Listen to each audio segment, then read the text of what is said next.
It was the stroke of midnight when Jake, a seasoned pizza delivery driver, found himself on the outskirts of suburban Ohio, burdened with a peculiar and chilling order.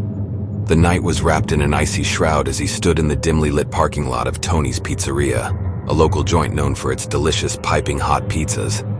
Jake had spent years in this small-town pizzeria, delivering countless pies to the homes of families and friends. But this particular delivery was destined to be unlike any other, sending shivers down his spine. Jake's boss, Tony, a portly, gruff man known for his hearty laughter and constant cigar smoking, had handed him the order with a knowing grin.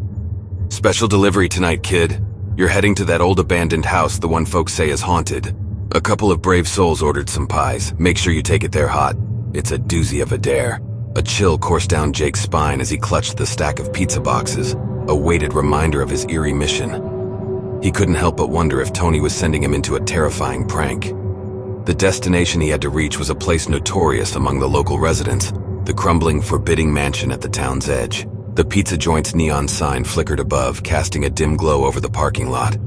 Jake fired up his trusty car, an old clunker that had seen its fair share of midnight runs. With a sigh and a nod to Tony, he set out on the winding roads leading to his ominous destination. The closer he got to the house, the more his apprehension grew. The very air around the place seemed laden with an inexplicable, palpable chill. An unsettling stillness hung in the night, making his heart race with dread. Finally, he pulled up in front of the mansion. Its menacing silhouette stood tall against the inky darkness, its windows like hollow eye sockets, and its sagging roof resembling a crooked smile, waiting to devour anyone who dared cross its threshold. Gathering his courage, Jake clutched the stack of pizzas to his chest and approached the front door. Each creaking step seemed to echo through the rotten wood of the porch. With bated breath, he rapped on the door. Silence.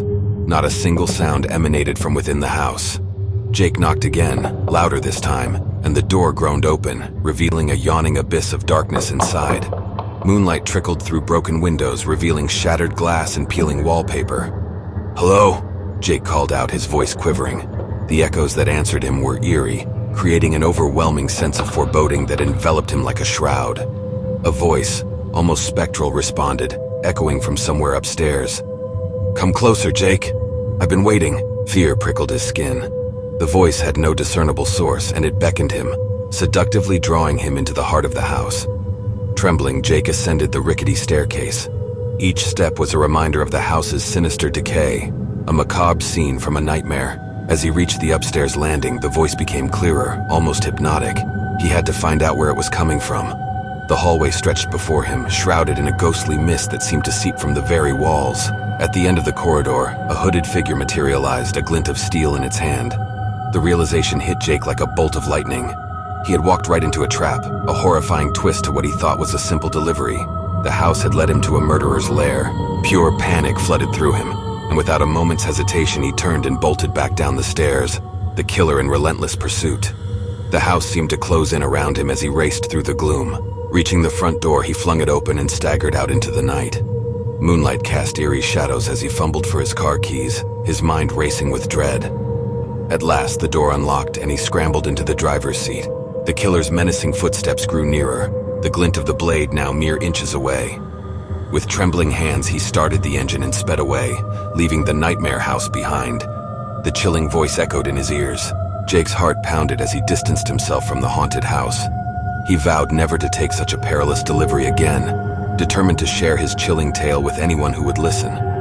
The sinister encounter had left an indelible mark on his soul, a haunting reminder of the terrors that lurked in the darkest corners of the world.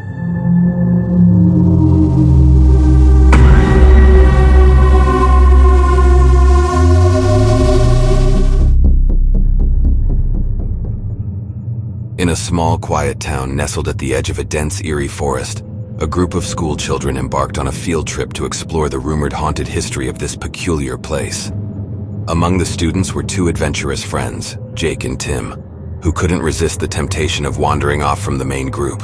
The day had been filled with tales of ghostly apparitions and strange occurrences, setting a spooky atmosphere that sent shivers down the spines of the children. As their classmates gathered around the local guide to hear more chilling stories, Jake and Tim discreetly slipped away, feeling an irresistible pull towards an old overgrown trail. The trail led them deeper into the woods, away from the safety of the group. The further they ventured, the darker and more sinister the forest seemed to become. Eerie whispers of the wind seemed to echo strange words and sounds that made their hearts race. It wasn't long before they realized they had lost track of the path that would take them back to their classmates. With mounting anxiety, the two boys found themselves in front of a foreboding moss-covered cave entrance. The cave was nearly hidden beneath a thick canopy of gnarled trees and overgrown vines, a sinister aura emanating from it. Against their better judgment, they decided to explore it, hoping it would lead them back to the safety of their group. Inside the cave, they illuminated their path with the weak light of a smartphone. The air grew damp and clammy, and strange shadows danced on the walls, making them uneasy. The cave seemed to go on endlessly, twisting and turning as they ventured deeper, until they stumbled upon something that sent shivers down their spines. Skeletons arranged in eerie patterns lay strewn about on the cave floor. The skulls grinned menacingly, as if mocking the trespassers. At the far end of the cave, they discovered a grotesque altar adorned with strange symbols and flickering candles. It was an unsettling tableau, an indication that this cave had been used for something far more sinister than they could ever have imagined. Terrified and horrified, Jake and Tim fled the cave, sprinting blindly through the twisted passages. Their hearts pounded and fear gnawed at their souls. By some miracle, they stumbled upon a familiar trail and soon reunited with their classmates and the guide. They tried to explain what they had seen, but their tale was met with skeptical laughter. Despite their classmates' skepticism, Jake and Tim couldn't shake the disturbing images they had witnessed in that cave. They kept it to themselves, haunted by the knowledge of the sinister secrets hidden within the heart of that haunted town. The memories of that ill-fated field trip would forever linger in their minds, a chilling reminder of the darkness that can lurk in the most unexpected places.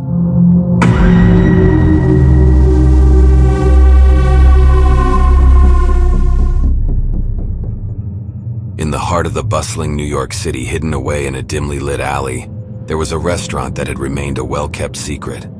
It bore no name on the outside, just a neon sign that flickered ominously.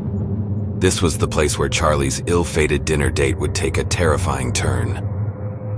Charlie had met a girl named Sarah on Instagram just a few days before, and their conversations had been filled with excitement and anticipation. Sarah was a photographer who seemed adventurous and charming. She had suggested they meet at a unique, off-the-beaten-path restaurant, an idea that intrigued Charlie. As he approached the restaurant, he couldn't help but feel a twinge of unease. The dimly lit entrance and the strange patrons who entered sent shivers down his spine. Nonetheless, he decided to go inside, telling himself it was just pre-date jitters. Inside, Sarah was waiting at a corner table, her striking features bathed in the eerie glow of the crimson lanterns that hung above. She greeted him with a warm smile, and her charm soon put him at ease. They chatted, enjoying their meals and sharing stories as the hours passed.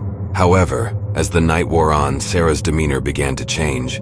Her laughter grew strained and her eyes took on a malevolent glint. The once inviting atmosphere of the restaurant now seemed suffocating, as if the walls were closing in. When Charlie excused himself to go to the restroom, he couldn't help but overhear a hushed conversation between Sarah and a group of strangers who had entered the restaurant after he arrived. They whispered of a plan and spoke in cryptic code words that made his heart race. Charlie knew he needed to escape, but he couldn't simply walk out. Panic coursed through him as he realized that he was seated far from the exit, and Sarah and her group were watching his every move. When he returned to the table, Sarah's smile had turned into a sinister grin. Desperation drove him to concoct a daring escape plan. Pretending to have left something in his car, he asked Sarah for her permission to step out for a moment. Her agreement was laced with malice, but she seemed unaware that Charlie had his keys in his pocket. He dashed out of the restaurant, his heart pounding, and made a beeline for his car. Before he could start the engine, Sarah and her mysterious companions emerged from the restaurant, their intentions clear. They approached him, their eyes filled with malice, but Charlie managed to elude them. He peeled out of the parking lot and raced through the dark streets of New York City. His pulse didn't begin to slow until he had put a considerable distance between himself and the would-be kidnappers.